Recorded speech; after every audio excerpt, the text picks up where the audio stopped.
I'm going to run out of battery soon. Did a lot of filming tonight.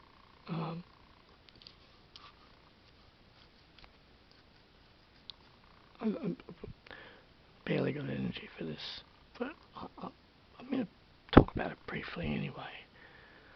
I watched this movie yesterday, and tonight. It's now 6th of June 2023. It's 12:32 a.m. I'm just going to talk about this briefly, if possible. The Brave One, Jodie Foster, 2007 movie. Yeah, looking through my external, I was very, very sad yesterday. Very sad, and I was very sad yesterday. I was looking through my external hard drive, and I was looking at it for quite a while, and I was, like being in a video store years ago, you can't make up your, when the 5-minute mark passes and you can't make up your mind, it'll look quite a little bit different to that.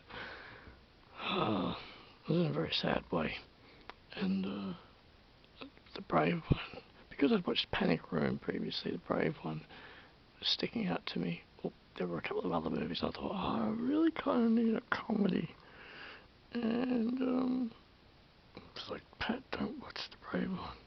I thought I'll watch 5 minutes of it. And it wasn't the best of choices because I was in a very sad mood. And, okay. So,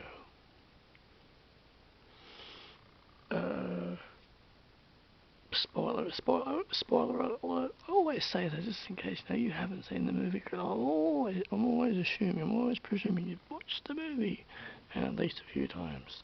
So, Jodie Foster, she has a partner, played by Naveen. Let me put my glasses on. Naveen Andrews, good actor, and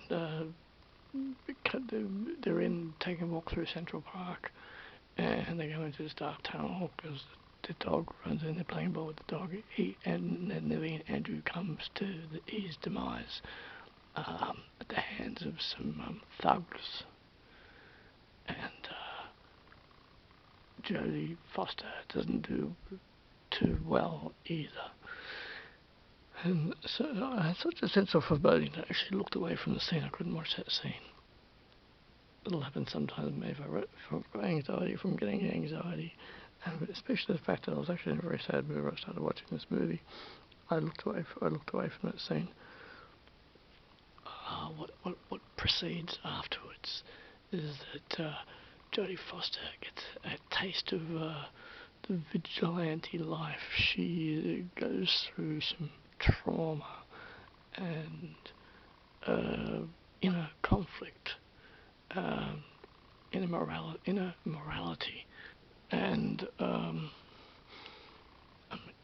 it's tense. It's a tense journey. The colours in this movie are good. They're kind of muted. Yeah, kind of muted. The direction is good, and well, I was actually thinking about this. The cinematography. While I'm watching the movie, I think about a few things, but yeah, cinematography, very 2007. Now, it's easy to say that, I realise, of course, but anyway,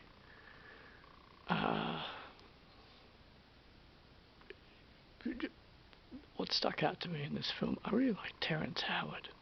Terrence Howard did very well in this movie, as well as his counterpart, Nicky Cat. I think that's how you pronounce your last name, Nicky Cat. Doing the camera was on one bar. I wasn't really up for doing this review. I actually wasn't even going to speak about this.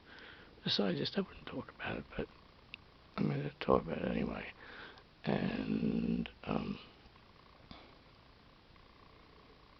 Jodie Foster has this thing about her. She's quite chiseled nose. No, I don't think she's had any plastic surgery. I don't know a lot about her except that she's a good actor. She's interesting. She's a very interesting actor, and so is Terrence Howard. And I thought that Jodie Foster and Terrence Howard worked well in this movie, as well as Mary Steenburgen. Back to the Future 3, yes, of course. And I like Terrence Howard as some. I like his subtleties. I like to watch him. He's good to watch. And the guys who played the gang members, they played them well. I suppose my least favourite parts of this movie, in a sense, were the radio station itself. Just, I mean, yes, a part of the story, an integral part of the story to shape things. I've got to let this go because my battery signal is blinking on and off, which means the camera's going to die in a moment, which is unfortunate because I was on a train of thought there. I have to recharge this now for the next 5 minutes. Okay, then. It's a dark movie, and I felt dark. Well, in fact, I said I'm only going to watch 5 minutes, then 5 minutes turned to 10 minutes, 10 to 15, and half an hour went by, and for quite a dark movie. In fact, actually, the runtime on this is 2 hours and 2 minutes. It's well paced. I don't really feel that it's well paced. In fact, the parts where Jodie Foster feels inspired to become revengeful, to go down that track, I felt the in-between bits of that were bypassed a bit. Like, what I'm saying is that this movie could easily have gone for about 2 hours and 2.5 hours, and I think they probably did. They may have done a bit of filming for this and just cut it down. They really cut it down in the editing room. The most important interactions, well, my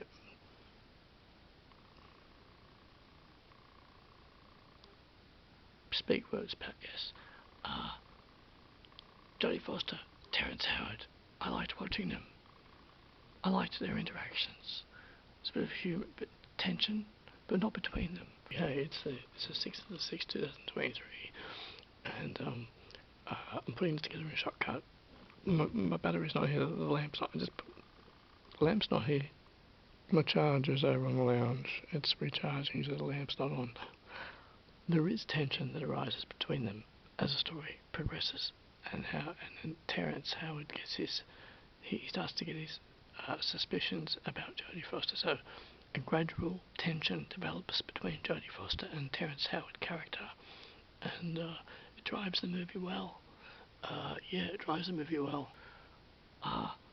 Just the situation being tense, but bit of humour in there, and just I enjoyed. Oh, and the other interaction I really enjoyed was with Terrence Howard and his cop buddy, the other detective buddy, Nicky Cat.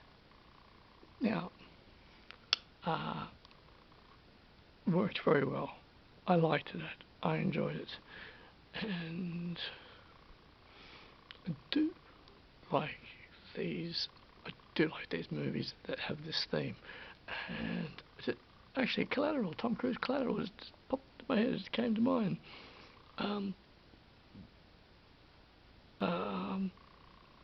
I just thought of Collateral. Collateral is stone cold. They do that well.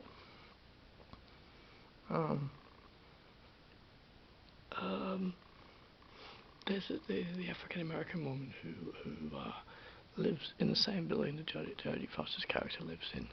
She is like this motherly figure, and she, I think, does figure out what Jodie Foster is doing, and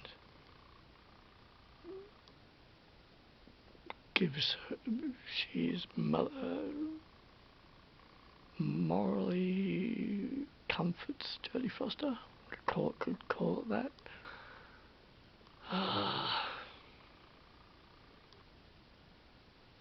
Bits and pieces of humour in this, like little bits of humour, which I think are necessary and needed.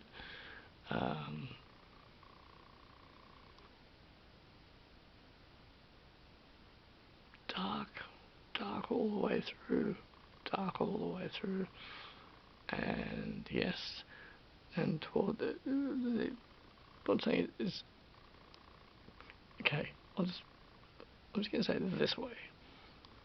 Yeah, toward the end, Terrence Howard, he knows that it's Jodie Foster. He knows. Well, he has a very big feeling. His instincts tell him that it's her, and then things start. Things spiral out of control. Like the point where she gets into that car and that younger teenage girl is in the car and the pimp is in the front, and it's just like, wouldn't actually, okay, it's a doomful situation. I didn't get a doomful feeling from it, a foreboding. But then once they exit the car, and I thought, oh, don't do it. You know, when one of those scenes is happening, and then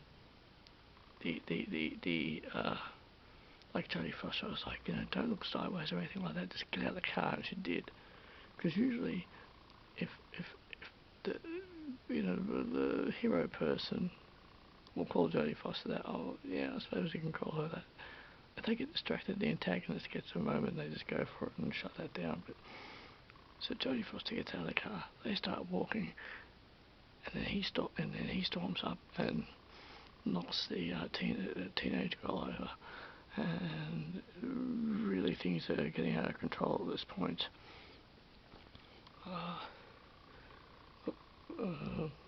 Yeah, and then at the end, I had forgotten how it ended, and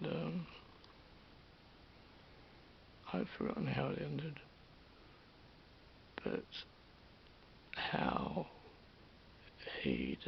Terrence Howard's character decides to take one for her, take one for Jodie Foster. And it's like, okay, it's like, because it wanted it to be feel good, right? Feel good conclusion, feel good ending. And yeah, okay. This is not a film that I watch very often. I probably won't watch this again. I occasionally enjoy watching a Jodie Foster film.